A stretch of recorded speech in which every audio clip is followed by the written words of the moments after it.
Assalamualaikum warahmatullahi wabarakatuh. Salam sejahtera untuk kita semua. Halo sahabat pendengar IID, selamat datang di podcast Cegah Stunting untuk Generasi Sehat, Cerdas, dan Produktif. Podcast ini diselenggarakan oleh Ikatan Istri Dokter Indonesia Cabang Kabupaten Bogor dalam rangka Bulan Bakti Istri Dokter tahun 2025. Perkenalkan, nama saya Dr. Mia Rahmawati, spesialis saraf. Pada kesempatan kali ini akan menjadi host Anda untuk mengikuti podcast yang insya Allah bermanfaat. Sahabat semua, kita tahu bahwa stunting menjadi tantangan yang serius bagi negara kita. Anak-anak yang mengalami stunting bukan hanya saja bertubuh pendek, tapi juga beresiko mengalami gangguan perkembangan kognitif dan juga kesehatan jangka panjang. Padahal mereka adalah generasi penerus yang kita harapkan dapat tumbuh dengan sehat, cerdas, dan tentunya berdaya guna ke depannya. Karena itu, pada podcast kali ini, kita akan sama-sama belajar dan berbagi informasi bersama narasumber yang ahli di bidangnya, yaitu Dr. Afisena Muhammad Iqbal, spesialis obstetri ginekologi MARS, di mana beliau akan menjelaskan bagaimana sih mempersiapkan kehamilan yang sehat sehingga bisa mencegah terjadinya stunting. Halo Dr. Iqbal. Halo. Apa kabar? Baik, alhamdulillah. Baik, silahkan Dr. Iqbal memperkenalkan diri terlebih dahulu. Baik, nama saya Dr. Afisena Muhammad Iqbal, SPOG Mars.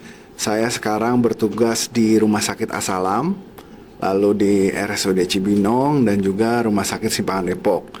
Saya juga aktif di Ikatan Dokter Indonesia Kabupaten Bogor. Oh ya, sudah pakai rompi ID-nya ya? Rompi ID, ya, ID. Ya, alhamdulillah. Baik dok, kita tahu ya bahwa stunting itu banyak menyebabkan permasalahan untuk generasi masa depan bangsa kita. Nah, kita pengen tahu nih dok, pada podcast kali ini gimana cara mempersiapkan kehamilan yang sehat. Tapi sebelumnya kita mau bermain mitos dan fakta terlebih dahulu ya dok. Boleh. Oke, mungkin dokter nanti bisa menjelaskan itu mitos atau fakta. Oke. Ya. Oke, yang pertama ya dok, 1000 hari pertama kehidupan itu dimulai sejak lahir. Mitos ya. Jadi 1000 hari kehidupan itu dimulai dari awal kehamilan. Ya, dari awal kehamilan sampai dengan 2 tahun dede bayi. Ya, itu dinamakan 1000 hari kelahiran. 1000 hari pertama kehidupan 1000 ya. hari pertama kehidupan. Oke, berarti itu bukan sejak bayi sudah lahir baru kita perhatikan segala sesuatunya ya dok? Bukan.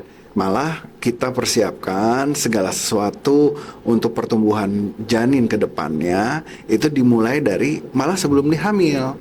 Nah, 1000 hari pertama kehidupan itu dimulai dari awal kehamilan sampai dengan 2 tahun kehidupan dede bayi setelah dilahirkan. Baik, siap.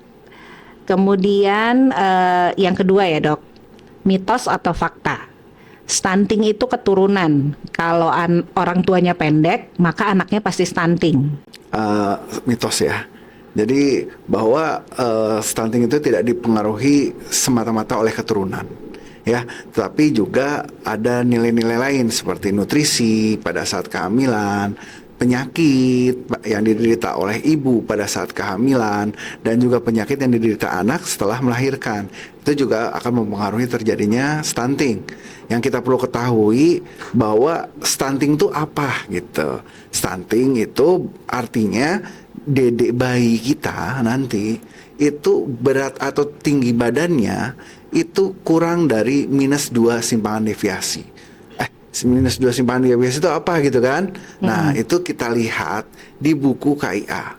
Jadi makanya ibu-ibu Indonesia yang hamil harus punya tuh buku KIA, sehingga nanti bisa periksa dan menentukan status kehamilan dan juga status dede bayinya, apakah itu terjadi stunting atau tidak gitu. Oke, jadi tadi 2 permasalahan tadi mitos ya? Mitos. Oke, sekarang nih dok, kenapa sih kita harus mempersiapkan kehamilan yang baik supaya ibu dan bayinya menjadi sehat? Ya, jadi gini, kita harus menentukan bahwa hamil itu harus sehat. Ya, jadi hamil itu harus sehat. Kenapa hamil itu harus sehat? Karena hamil yang dikatakan hamil sehat itu adalah di mana ibu dan bayi itu sehat secara mental, secara psikis, ya, dan juga secara sosial dari awal kehamilan sampai dengan kelahiran tanpa adanya penyakit. Jadi kalau misalnya ibu ada penyakit, ya, maka harus diobatin dulu deh penyakitnya. Biar apa? Biar kehamilannya sehat.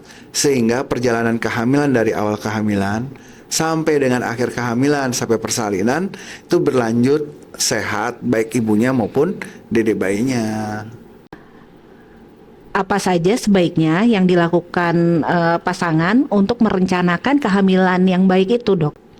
Untuk merencanakan kehamilan, pertama-tama sebenarnya dimulai dari bukan saat mau hamil, sebenarnya dimulai dari saat mencari pasangan.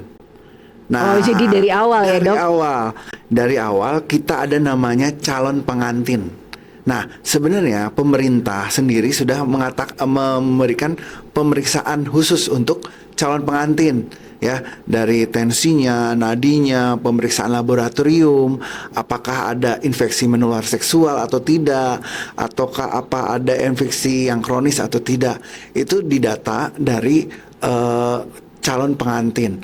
Khususnya apa? Status gizi.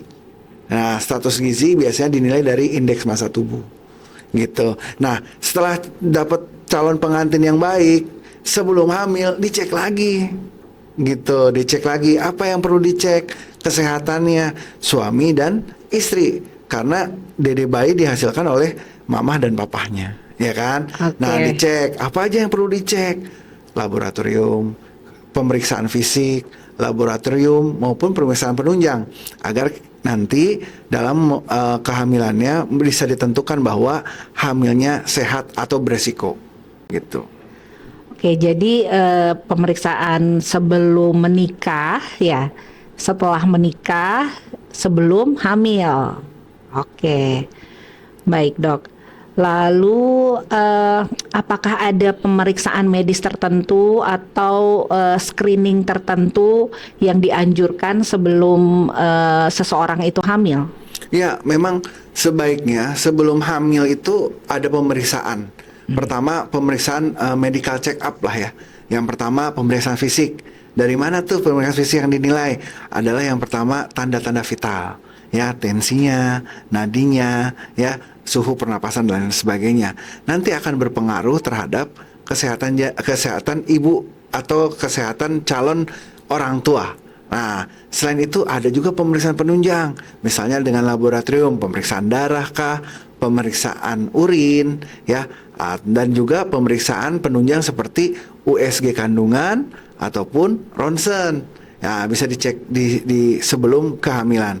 Dan terutama saat ini itu ada pemeriksaan penularan penyakit ibu ke anak. Nah, ya, yaitu triple eliminasi. Satu HIV, yang kedua sifilis, yang ketiga adalah HBsAg. Jadi hepatitis. Jadi ada 3 faktor itu juga harus diperiksakan. Nah, biasanya nanti juga pada saat kehamilan di trimester 1 tuh juga ada pemeriksaan dokter tuh, Dok. Pemeriksaan dokter pada ANC yang harus diperiksakan, penting sekali oleh ibu hamil. Oke, baik. Terus, Dok, setelah dilakukan screening tersebut ya, kan pada dasarnya nih ada ibu hamil atau ibu-ibu yang kurus, gemuk, ada yang kurus banget, gemoy banget ya, kan beda-beda tuh. Nah, sebenarnya seberapa penting sih peran status gizi ibu ataupun gaya sehat hidup yang ibu lakukan dalam mendukung kehamilan untuk mencegah si stunting itu sendiri? Sangat penting. Jadi makanya tadi saya bilang sama dokter bahwa setiap ibu hamil itu harus punya buku ANC. Itu dulu, harus punya buku ANC dan harus memeriksakan diri ke vaskes pertama, vaskes, dokter, bidan. Nah, jangan sampai udah punya buku atau parahnya nggak punya buku sama sekali. nggak mau periksa ke dokter. Punya buku, nggak periksa ke dokter. Nah, itu nggak boleh. Jadi, sudah punya buku, harus memeriksakan diri ke bidan dan juga ke dokter. Kapan? Dari awal kehamilan. Jangan nanti, saya mah nggak tahu hamil, tiba-tiba hamil 5 bulan. Ya kan nggak mungkin ya. Iya, banyak yang nggak sadar Nggak ya sadar. ternyata hamil. Atau misalnya ya pura-pura, bukan pura-pura ya, jadi dia tidak meyakini gitu, sehingga pas waktu tes pack positif. Nah, perencanaan, makanya kita harus merencanakan kehamilan gitu. Nah, nanti di trimester pertama ada pemeriksaan ANC yang diperiksakan oleh dokter, di mana dilakukan pemeriksaan fisik. Ya, diperiksa fisiknya dari kepala sampai dengan kaki.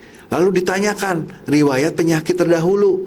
Bukan hanya riwayat penyakit terdahulu si ibu, tapi ditanyakan riwayat penyakit bapak, riwayat penyakit orang tuanya si ibu, gitu. Sehingga misalnya mamahnya hipertensi, atau dulu pernah hamil hipertensi. Oh, jangan-jangan anaknya nanti akan hipertensi. Atau misalnya ibunya status gizinya rendah nih. Nah, berarti sudah diedukasi dari kecil, dari awal bahwa kehamilannya mungkin akan terganggu, sehingga ibu harus mengejar tuh. Nah, nanti kita ada tuh namanya grafik berat badan. Ya, setelah kita tentukan indeks massa tubuhnya, kita tentukan tuh grafik berat badan. Nah, grafik berat badannya beda-beda, Dok. Kalau dokter nanti apa dulu nih? Misalnya orang nih, Dok, hamil. Nah, dia ternyata KEK, kurang energi kalori, IMT-nya kurang dari 18. Berarti kenaikan berat badannya harus lebih dari 11 kilo, Dok, selama kehamilan.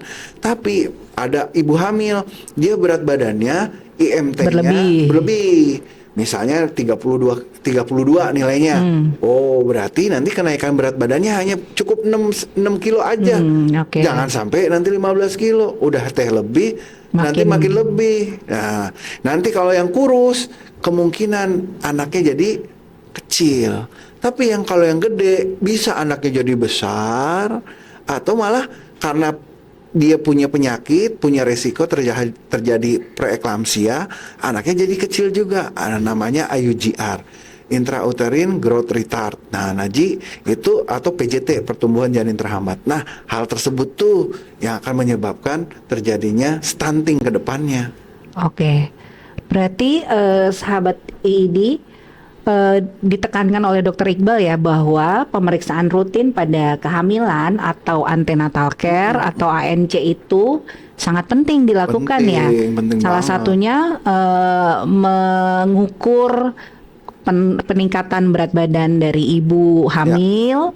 Bagaimana yang baiknya, apakah harus dikejar kenaikan berat badannya atau bahkan harus kita kurangi gitu ya. Jadi penting sekali melakukan ANC ya. Oke, nah sekarang dokter sebagai dokter dan juga sebagai ayah dan juga sebagai suami ya. Baik, gimana sih peran ayah dalam mendukung kehamilan yang sehat bagi istri atau bagi ibunya? Jadi mungkin kini harus digemborkan ya, bahwa setiap kehamilan ibu harus ada peran serta ayah. Peran serta ayah itu sangat penting sekali. Satu, untuk mendukung secara mental ibunya. Pasti kalau ibu hamil tuh exhausted lah. Dia udah stres dengan kehidupan sehari-harinya, ditambah dengan memperberat keluhan-keluhan kehamilannya. Jadi harus ada orang yang tempat beradu kan, tempat mengadu. Tempat curhat ya. Tempat curhat, ya bapaknya, suaminya, ya. Jangan suami orang lain. Ya. Jangan Dok. Ya contohnya saya, ya kan di tempat curhatin sama orang-orang ibu hamil. Harusnya bapaknya tuh yang ada di situ, yang memberikan edukasi, menenangkan ibunya. Nah, baru gak berhasil, barulah konsultasi ke dokter kandungan untuk bisa menenangkan keluhan-keluhan ibunya. Itu yang pertama. Karena bapak harus punya fungsi sebagai pendengar. Yang kedua, bapak juga harus punya fungsi sebagai yang membantu, ya, dengan meringankan tugas-tugas yang dilakukan oleh ibu, seperti khususnya tugas rumah tangga, ya, seperti misalnya pekerjaan-pekerjaan rumah tangga yang berat. Ya itu kalau bisa dilakukan oleh bapak. Kalau misalnya sebelum hamil, ibu mungkin bisa ngangkat gas ya, ngangkat galon ya, mungkin kuat. Tapi kalau ibu hamil nggak boleh, dok. Nggak boleh ngangkat gas, pura-pura kuat nggak boleh. Ya mau pura-pura kuat. Jadi harus bapaknya yang melakukan. Angkat cucian, ya kesannya emang angkat cucian, tapi kan cukup berat itu sebenarnya. Nah itu juga tidak boleh dilakukan oleh ibu. Karena mempunyai faktor resiko dalam kehamilannya. Biasanya kontraksi, kehamilan kalau misalnya hamil muda biasanya ancaman keguguran. Kalau hamil tua nanti ancaman kelahiran. Nah itu harus diwaspadai. Yang ketiga adalah perencanaan kehamilan. Nah bapak harus turut serta di situ, ya baik menemani ibunya saat kontrol, jangan ibunya diemin aja, mau periksa kontrol ibunya aja yang pergi ya, karena edukasi itu antara bapak dan ibunya gitu. Jadi ketika ibunya lupa, masih ada bapaknya untuk mengingatkan ketika ada di rumah ya. Terus yang terakhir adalah finansial. Pastikan bahwa ibu hamil selama kehamilannya tidak kekurangan ya. Sekarang vitamin sudah di cover, dok ya, di puskesmas diberikan, di vaskes pertama diberikan, di rumah sakit diberikan. Jadi nggak akan mungkin kurang.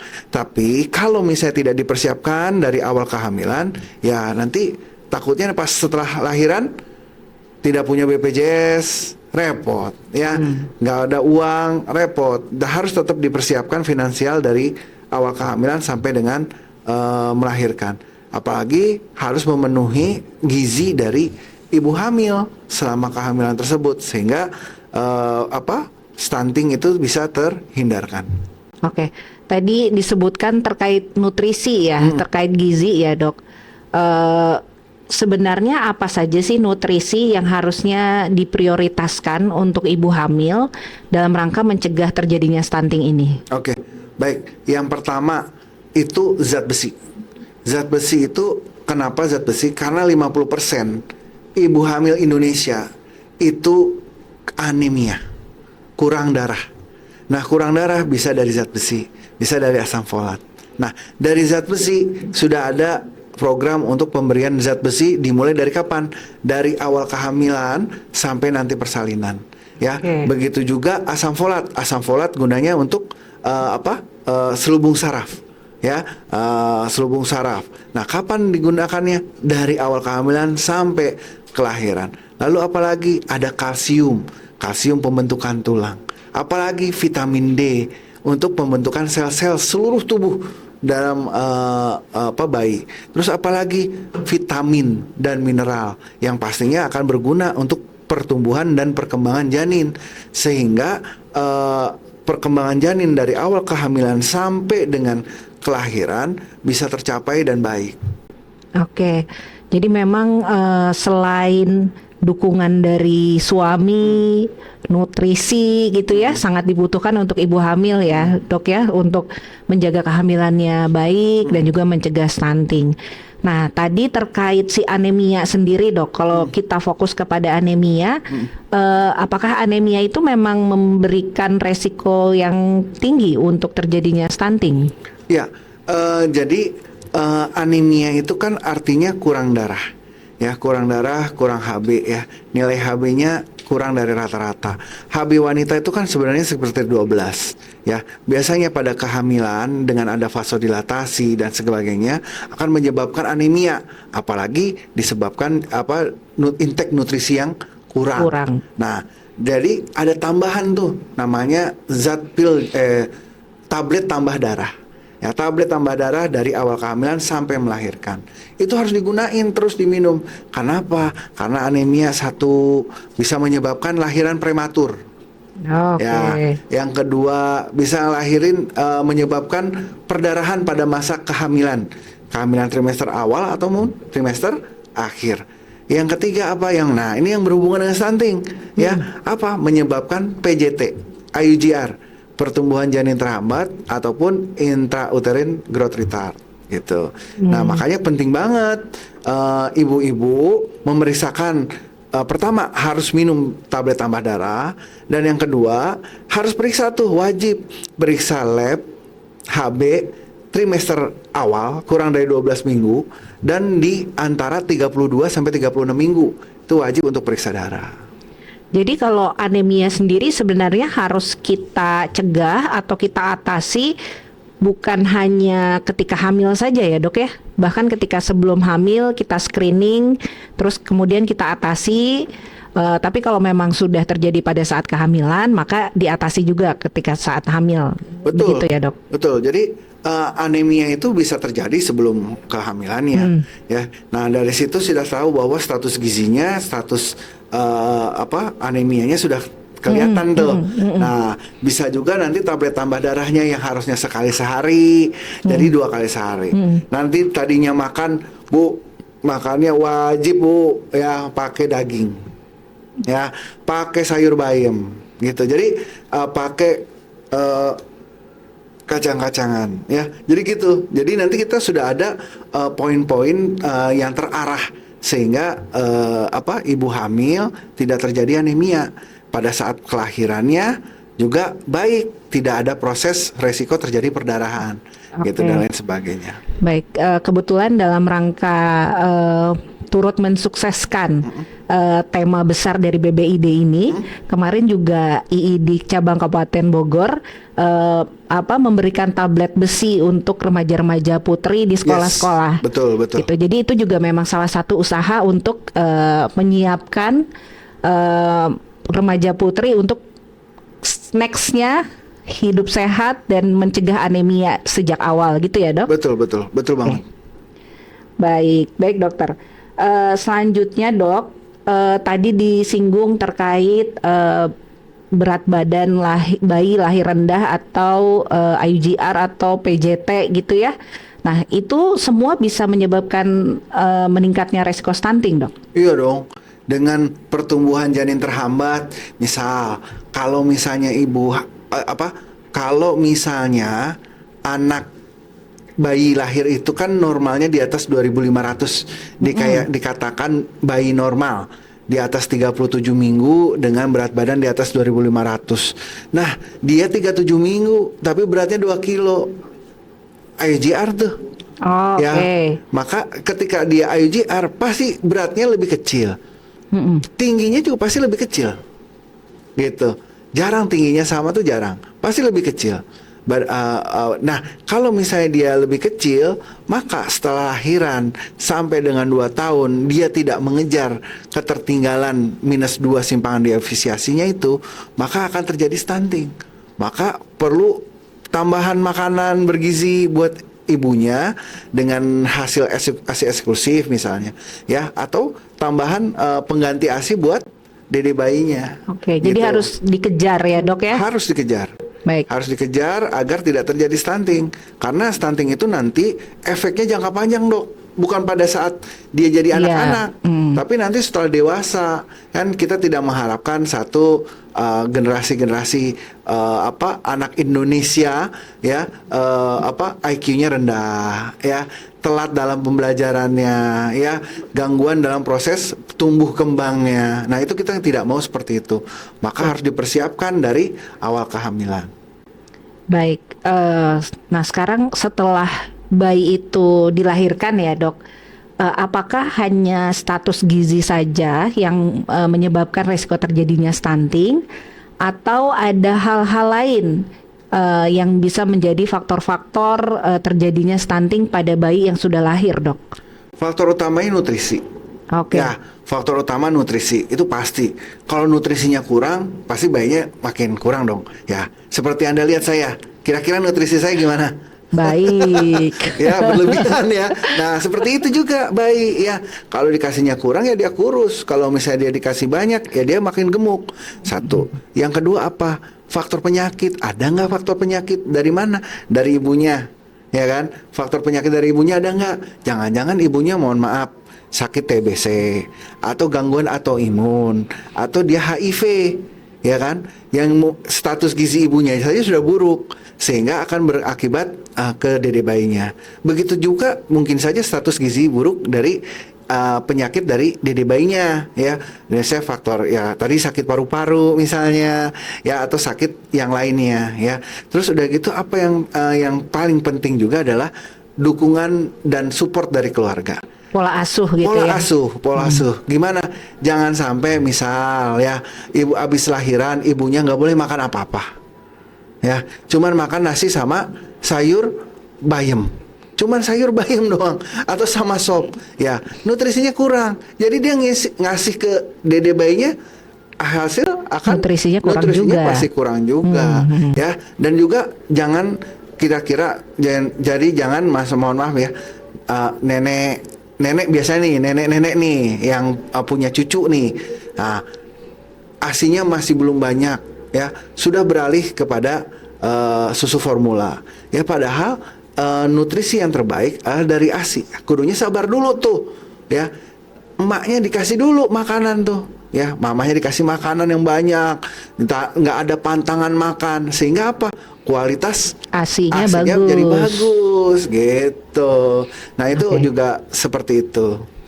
Oke, tadi kita sudah membahas terkait faktor-faktor yang bisa menyebabkan stunting.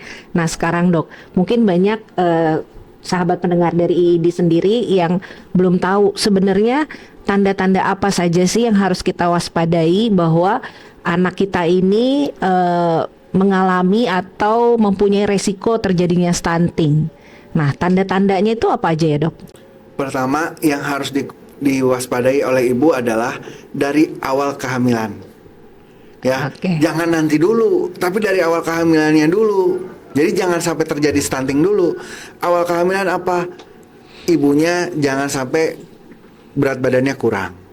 Ya kan, satu. Yang kedua, setiap pemeriksaan pertumbuhan janinnya jangan sampai kurang. Ya, dinilainya dari situ dulu. Pada saat Kehamilan, ANC itu tadi ya dok? Pada saat setelah melahirkan, dilihat bayinya pada saat lahir berat badannya kurang atau tidak. Oke. Kalau misalnya berat badannya kurang, berarti harus dikejar. Ya pencapaiannya. Terus yang kedua, nutrisinya harus diperbaiki, baik ibu maupun dede bayi. Yang kedua, yang ketiga, pada saat misalnya oh udahlah saya lupa hamil kayak gimana, udah lahir, udah terjadi nih. Nah, dilihat dari apa? Pertama, tumbuh kembangnya 2 tahun. 2 tahun berarti dia sudah bisa makan. Ya, ngambil makan sendiri, ya kan? Nah, sudah bisa jalan, ya kan? Sudah bisa jalan. Sudah bisa ngomong. Bicara ya? Sudah bisa bicara. Tumbuh kembangnya artinya sudah bagus.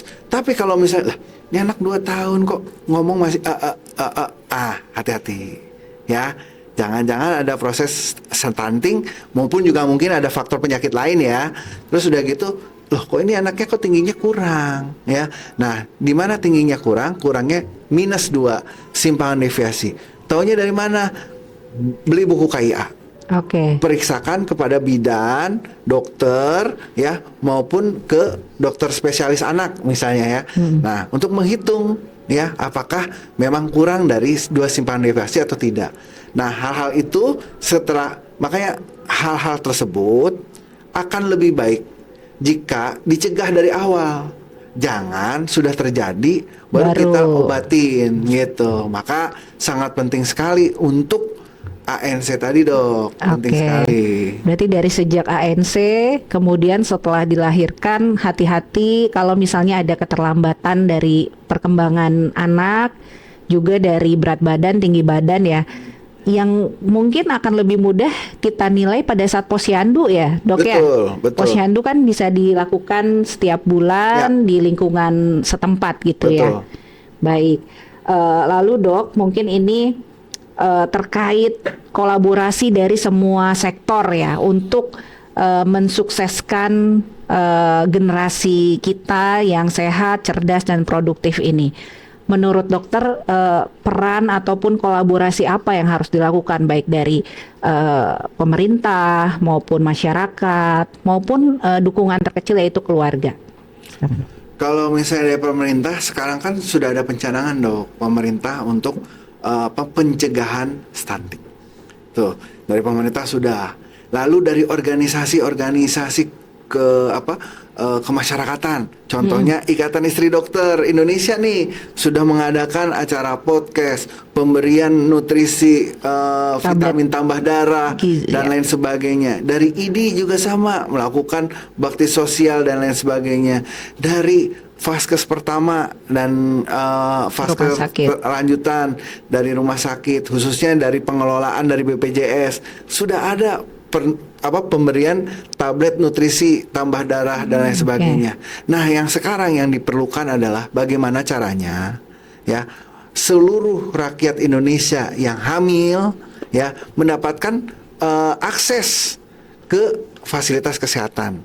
Ya, kalau aksesnya sudah ada, berarti berikan kemauan ya, edukasi.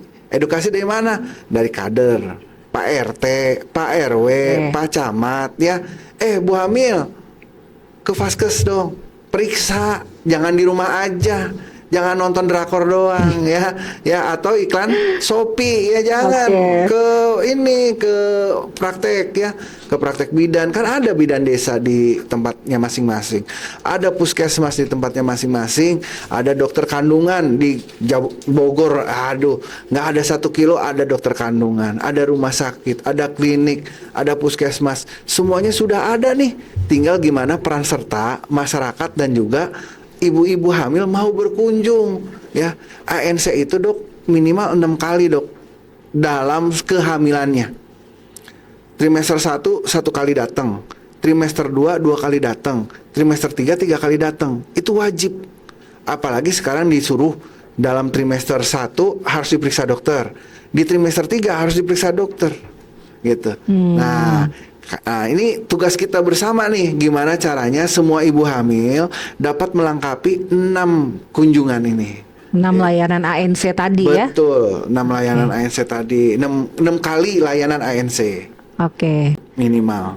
Baik, mudah-mudahan bisa didengar oleh sahabat podcast dari IID semua di seluruh Indonesia ya, bahwa pentingnya menjaga kehamilan yang sehat dengan melakukan pemeriksaan rutin yaitu ANC. Betul. Ya dok. Baik, terakhir nih dok, pertanyaan kita terakhir. Baik, apa pesan utama dari dokter untuk para anak muda, calon ibu, calon ayah, kemudian keluarga tentang pentingnya menjaga kehamilan, 1000 hari pertama kehidupan, dan tentunya dalam rangka mencegah stunting?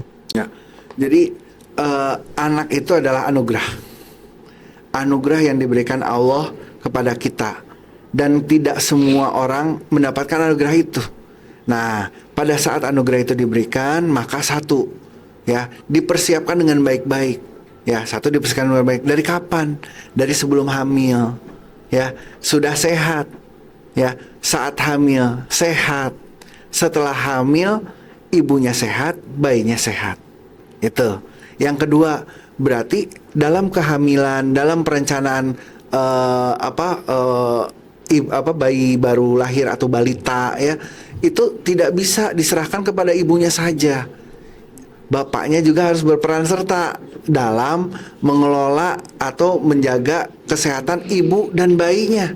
Itu yang kedua. Dan yang ketiga yang paling penting adalah bagaimana peran serta masyarakat memberikan edukasi yang terbaik buat tetangganya ya, buat lingkungan sekitarnya yang hamil atau yang memang kurang dari dapat stunting atau kurang gizi, untuk dapat memeriksakan ke Vaskes pertama ya, atau ke fasilitas kesehatan. Itu aja. Semoga sih apa yang sudah dilakukan oleh pemerintah, dilakukan oleh organisasi kemasyarakatan ya, oleh lingkungan keluarga, itu bisa menciptakan dan mencegah terjadinya stunting dan menciptakan anak-anak Indonesia yang sehat, pintar dan cerdas. Amin ya rabbal alamin. Wah, terima kasih banyak Dokter Iqbal atas informasinya dan ilmunya serta tips-tipsnya bagi kita semua, khususnya para pendengar podcast dari IID Cabang Kabupaten Bogor. Semoga apa yang Dokter Iqbal sudah sampaikan bisa membekas ataupun bisa diaplikasikan oleh kita semua dan menjadi kebaikan buat Dokter Iqbal sendiri. Amin, amin ya rabbal alamin. Baik, sahabat podcast IID Cabang Kabupaten Bogor, Terima kasih sudah menyimak dan mendengarkan podcast kita pada kesempatan kali ini dengan narasumber kita yang luar biasa, Dr. Afisena Muhammad Iqbal, spesialis obstetri ginekologi Mars. Dan juga kami harapkan bahwa podcast kali ini dapat bermanfaat bagi semua pendengar dan juga dapat kita aplikasikan tips-tipsnya sehingga tentunya mencegah stunting, menciptakan generasi Indonesia yang sehat, cerdas, dan produktif. Salam sehat dari IID Cabang Kabupaten Bogor. Terima kasih atas perhatiannya. Wassalamualaikum warahmatullahi wabarakatuh. Waalaikumsalam warahmatullahi wabarakatuh. Terima kasih kepada Dr. Afisena Muhammad Iqbal, SPOG Mars sebagai narasumber pada podcast pada hari ini. Tak lupa kami ucapkan juga terima kasih kepada Dr. Kornadi SPJP, Dr. Dian SPP, dan Klinik Jantung Paru Insani Citerep Kabupaten Bogor yang telah memfasilitasi podcast pada hari ini yang diselenggarakan oleh Ikatan Istri Dokter Indonesia Cabang Kabupaten Bogor dalam mensukseskan Bulan Bakti Istri Dokter Indonesia tahun 2025. Terima kasih.